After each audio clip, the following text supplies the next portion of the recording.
السلام عليكم ورحمة الله وبركاته. ازيكم حبايبي عاملين ايه؟ يا رب دايما تكونوا بخير. هنعمل النهاردة مع بعض جاتوه مثلثات. الجاتوه ده ان شاء الله نعمله بطبقتين. هنعمل له حشوة مميزة جدا. هو الجاتوه المثلثات ما بيتعملوش حشوة، هو بيبقى يعني من جوه كريم شانتيه ومن بره كريم شانتيه وبيتزين بالفاكهة، بس انا هعمل له حشوة حلوة قوي تغير من طعمه شوية وتخلي طعمه يعتبر فريد سنة من نوعه. هو بيتعمل بطبقتين من الكيك وكريم شانتيه وبيتزين من فوق بالفاكهة زي ما سبق وقلت لكم. بس قبل ما نبتدي وصفتنا ما تنسوش تعملوا لايك للفيديو وشير لو عجبكم.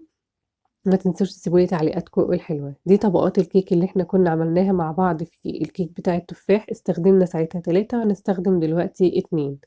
بالنسبة للحشوة بتاعتنا هنستخدم فيها عصير برتقان، هنستخدم لبن وسكر، بشر برتقان وكاسترد بودرة، وهنستخدم زبدة. المقادير هكتبها لكم في صندوق الوصف عشان يطلع معاكم الوصفة بالظبط ومظبوطة، وإن شاء الله تطلع معاكم طعمها حلو جدا.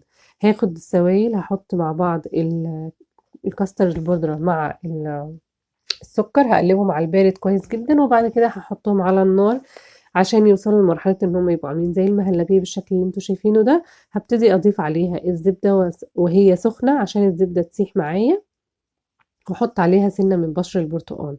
هقلب كويس جدا، وبعد كده هاحط في طبق وهغطيه كويس جدا بالاسترتش راب طبقة عليه مباشرة عشان ما يعمليش طبقة، وبعد كده هادخله التلاجة يهدى عشان لما ابتدي احط عليه كريم شانتيه ما يسيحوش.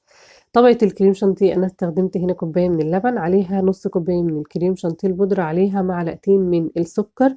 وهنا الكريم شانتيه البودرة اللي انا مستخدمة نوع المتحدة، عشان كده بستخدم نص عليه كوباية، يعني نص البودرة عليه كوباية من السوائل ايا كان نوع السوائل اللي انتوا مستخدمينه. خلصت الكريم شانتيه بتاعي، جهزت خليط التسقية بتاع الكيك وهو عبارة عن عصير برتقان. بعد كده جبت الكاسترد بتاعي بعد ما سقع في التلاجة، حطيته في طبق اكبر شوية، خدت معلقتين كبار كده من الاسباتولا من الكريم شانتيه حطيته على الكاسترد، وبدأت ان انا اخفف الكاسترد بتاعي عشان يبقى كريمة برتقان، ما يبقاش كاسترد برتقان وتقيل معايا في الاكل. بعد كده حطيت طبقة من الكيك، سقيتها بخليط التسقية. بعد كده حطيت طبقة من كريمة البرتقان، طبقة كويسة لأن هو يعتبر طبقتين بس، فالحشوة اللي في النص هي اللي هتفرق وهي اللي هتدي طعم. فزودوا الطبقة على قد ما تقدروا وخلوها سميكة علشان تدي طعم للكيك كويس. بعد كده جلست من بره الكيك بالكريم شانتيه وخلصت تجليس، وبعد كده بدأت ان انا ازين بروزيتات من التوت اللي هو الكاندي. نصيحة مني ليكوا بلاش التوت الكاندي ده لان هو بصراحة شكل فقط، انما طعمه صعب جدا بصراحة، طعمه مسكر قوي وبيطلع الوان غير طبيعية. فلو عندكم توت طبيعي، الفاكهة يعني الطبيعية، ممكن تزينوا بيه. لو مش حابين اصلا تزينوا بالتوت تقدروا تزينوا باي نوع فاكهة، ممكن تزينوا بالبرتقال، ممكن تزينوا بتفاح، بكيوي، باي نوع فاكهة انتوا حابين تزينوا بيه. بس كده خلصت وصفة الجاتوه المثلثات بتاعنا النهاردة. وصفته سهلة قوي على فكرة وحلو جدا، سريع ما بياخدش وقت، خصوصا لو الكيك بتاعنا جاهز معانا. طبعا بيتقطع وبتبتدي بعد كده تاخدي منه مثلث مثلث.